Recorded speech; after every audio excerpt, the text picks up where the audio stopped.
ہم کریں گے ہر مظلوم کی حمایت۔ السلام علیکم، میں ہوں حورین فاطمہ اور آپ دیکھ رہے ہیں حمایتی نیوز HD چینل۔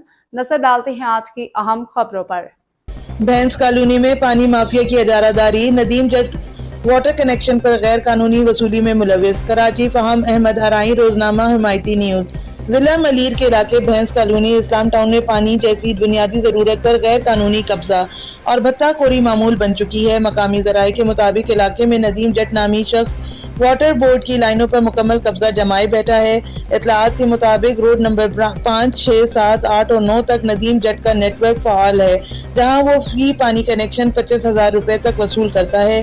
اس کے علاوہ ندیم جٹ ہر ہفتے مقامی دکانداروں اور گھریلو صارفین سے ہزاروں سے 2500 روپے تک بھتہ بھی وصول کرتا ہے۔ مقامی لوگ شدید پریشان ہیں کہ پانی جیسی اللہ تعالیٰ کی نعمت پر ناجائز قبضہ کر کے غریب عوام سے یہ بھاری رقم وصول کی جا رہی ہے۔ اہل علاقہ کا کہنا ہے کہ کوئی ادارہ اس مافیا کو روکنے والا نہیں۔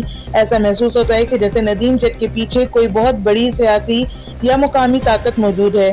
لوگ شک کا اظہار کرتے ہیں کہ کہیں اس کے پیچھے پیپلز پارٹی گروہ کی پشت پناہی تو نہیں۔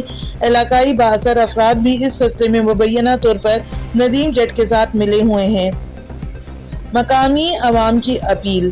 بھینس کالونی کے رہائشیوں نے governor Sindh, commissioner Karachi, IG Sindh, DIG rangers, SSP Malir اور واٹر بورڈ حکام سے اپیل کی ہے کہ فوری ایکشن لیا جائے اور اس غیر قانونی مافیا سے علاقے کو نجات دلائی جائے۔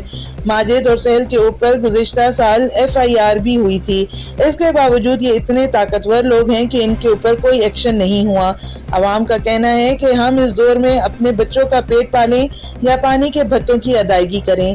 یہ صورتحال انسانی حقوق اور بنیادی ضروریات زندگی کی سنگین خلاف ورزی ہے۔ قانونی پہلو۔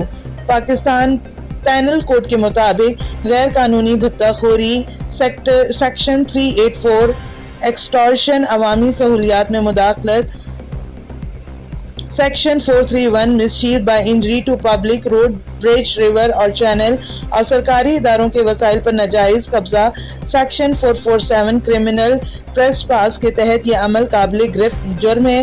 قانون نافذ کرنے والے اداروں پر لازم ہے کہ وہ فوری طور پر کارروائی کریں اور عوام کو اس ظلم سے نجات دلائیں۔